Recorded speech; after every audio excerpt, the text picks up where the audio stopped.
Here's a look at everything I read last week, Annie John by Jamaica Kincaid. This was first published in 1958, and it's a coming-of-age story of a young girl growing up in Antigua to Dominican parents. Without giving too much detail, Annie John explores what happens between a mother and daughter as the young girl comes of age.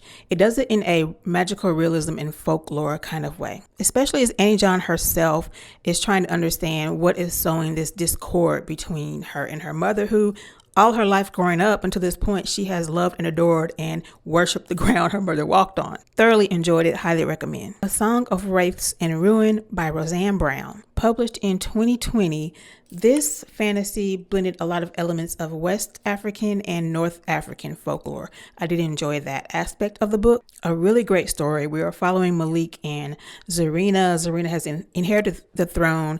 In this particular world building, it is a matriarch over a patriarch, which we always love that. If you enjoy reading fantasy, I think you will love this one. I already have book number 2 waiting. A Lesson Before Dying by Ernest Gaines. Oh my goodness. I was not expecting to publish in 1993.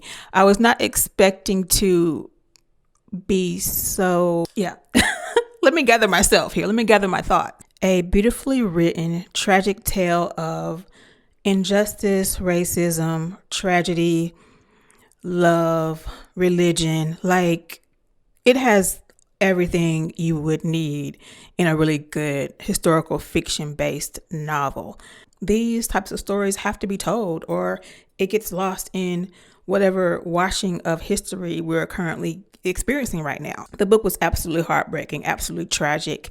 I struggled with the main male character, Grant. I struggled with him through about 85% of the book. He wasn't very likable to me. I found myself struggling to sympathize, empathize, to like him, to root for him, I just found myself really struggling to like him.